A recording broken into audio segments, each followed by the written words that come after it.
E que Deus em Cristo continue abençoando a nossa manhã de sexta-feira. Continuando a reflexão. Sexta carta à igreja de Filadélfia. Livro do Apocalipse, capítulo 3, o verso 8. Eu sei as tuas obras. Eis que diante de ti pus uma porta aberta, e ninguém a pode fechar. E tendo pouca força, guardaste a minha palavra, e não negaste o meu nome.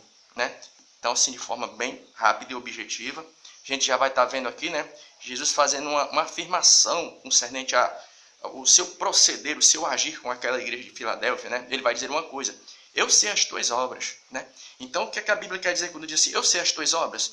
Aqui não está fazendo referência à questão do saber humano, quando eu digo assim, eu sei, porque o nosso conhecimento ele é muito limitado. Tipo assim, eu olho para você, eu posso até definir você por intermédio de algumas coisas, mas tem determinadas coisas da tua vida que só quem sabe é Deus. Coisas concernentes ao teu ministério, o teu interior, Eu posso fazer uma descrição de você, mas Jesus quando diz assim, eu sei as tuas obras, é como se Jesus estivesse dizendo assim, as pessoas podem olhar para você e podem conhecer apenas o teu exterior, mas eu conheço as tuas lágrimas, eu conheço aquilo que se passa no teu coração. Porque muitas vezes uma coisa que traz desânimo na vida do cristão e da cristã é aquela sensação. É bem verdade que o que a gente faz é para Deus. Mas é bem verdade que às vezes a pessoa fica meio que desanimada, Tipo, às vezes você acerta 10 vezes e a única vez que você erra, as pessoas esquecem as 10 vezes que você acertou. E só fazem referência àquela vez que você errou. Ou seja, você faz um monte de coisa certa. E no dia que você erra, ninguém reconhece as 10 coisas. Vai ter aquele momento também que você vai ser uma pessoa esforçada, um irmão esforçado.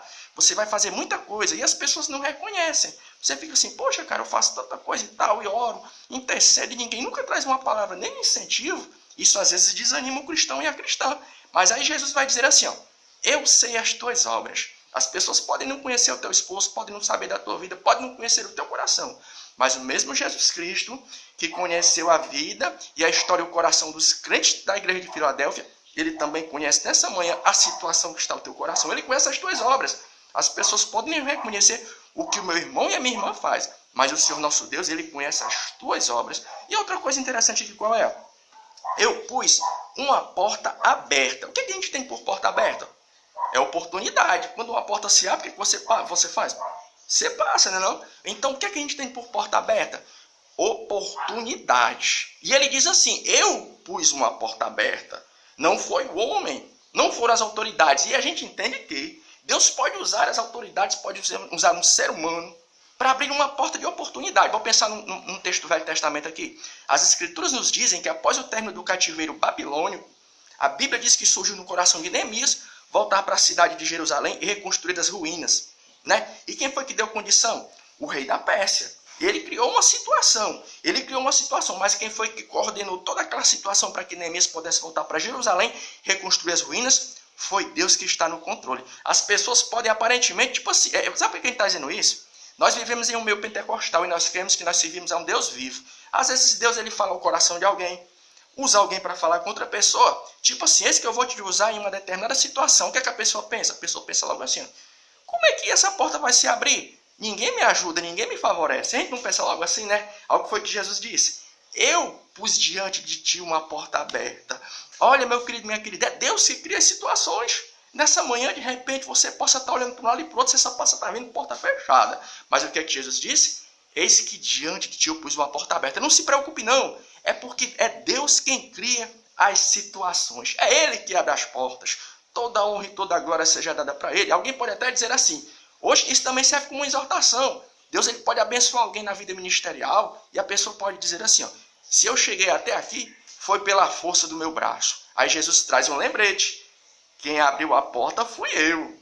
Eis que diante de ti eu pus uma porta aberta. Você pode ser inteligenta, uma irmã inteligente, um irmão inteligente, cheio da unção. Mas quem foi que abriu a porta, e jamais nós podemos nos esquecer, foi o Senhor Jesus Cristo. E para terminar, a gente está falando de porta aberta, para a gente ser bem breve, A gente está falando de porta aberta, a gente vai explanar o versículo todo agora não, A gente está falando de porta aberta e nos traz lembrete de uma coisa.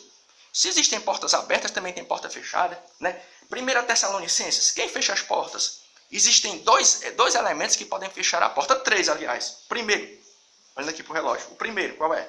1 Tessalonicenses 2,18. 3 tipos de portas que podem se fechar. 1 Tessalonicenses 2,18 vai dizer o seguinte. 1 Tessalonicenses 2,18. Pelo que bem quisemos, uma e outra vez ir até convosco, pelo menos eu, Paulo, mas Satanás nos impediu. 1 Tessalonicenses 2,18. Um impedimento promovido por quem? Por Satanás. Satanás pode sim, por intermédio dos seus ardis, fechar uma porta, criar um impedimento para que de repente alguém não venha fazer alguma coisa. De repente surgiu no teu coração a vontade de fazer alguma coisa para Deus. Pronto, bom lembrar de aqui, né? A Bíblia nos diz que o profeta Daniel estava orando no livro do profeta Daniel. E as escrituras nos dizem que o momento em que o anjo desceu para trazer a resposta, o príncipe da Pérsia, ou seja, um demônio, uma potestade, se impediu. Foi necessário que o anjo voltar e trazer um reforço para poder voltar e trazer a mensagem para Daniel. Existem sim impedimentos e a gente tem que ter essa noção. Que no momento que você se levanta para fazer alguma coisa para Deus, os impedimentos oriundos do mundo espiritual, as forças tenebrosas, podem criar um tipo de impedimento. Né? E outro tipo de porta? Esse é outro tipo de porta que a gente também tem que ter discernimento e maturidade para entender. Atos dos Apóstolos 16,6. Atos dos Apóstolos 16,6. Vai dizer assim, ó. 16,6. Atos dos Apóstolos 16,6. E passando pela Frígia e pela província da Galácia, foram impedidos pelo Espírito Santo de anunciar a palavra da Ásia. Essa porta fechada aqui, ó, Paulo e outros missionários deram a entender que foram para um determinado local. Eles queriam pregar a palavra, mas eles entenderam o quê? Que o Espírito Santo de Deus nos impediu. Ou seja, tem porta que também quando se fecha, é Deus que fecha. Às vezes você está querendo fazer uma coisa que não é errada, não. Mas por alguma razão, Deus ele fecha a porta. Talvez seja porque não seja o tempo. Talvez seja até mesmo Deus querendo te dar um livramento. Às vezes você quer ir para um determinado local e Deus ele cria uma situação para você não ir. Né? O Espírito Santo de Deus ele te impede. De repente pode ser um livramento.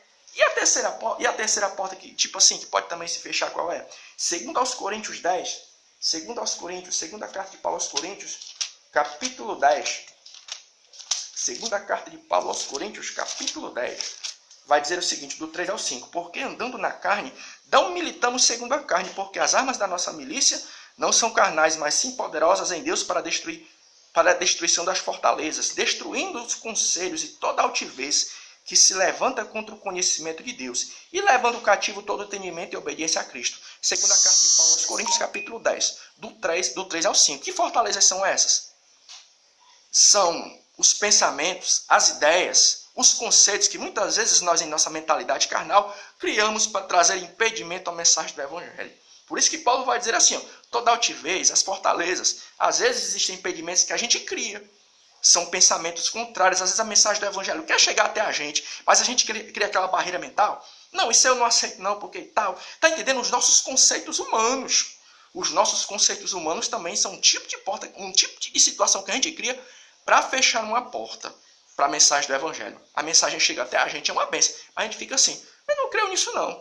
Né? Como nos tempos de Jesus, ele chegou e muitas pessoas fecharam a porta para Cristo. Por quê? Porque eles tinham criado um conceito do Messias daquele tempo. Ah, filho de carpinteiro, ele aí mesmo não. Né? O Cristo, quando vier, ele vem montado num cavalo branco, como um grande líder que vai criar aqui toda uma situação para botar Roma para correr. Ou seja, os conceitos humanos daqueles dias foram os impedimentos que criaram uma situação para fechar a porta do coração de alguns, para não receberem a mensagem do Evangelho. E que Deus em Cristo continue abençoando a nossa manhã. Tchau. Amém.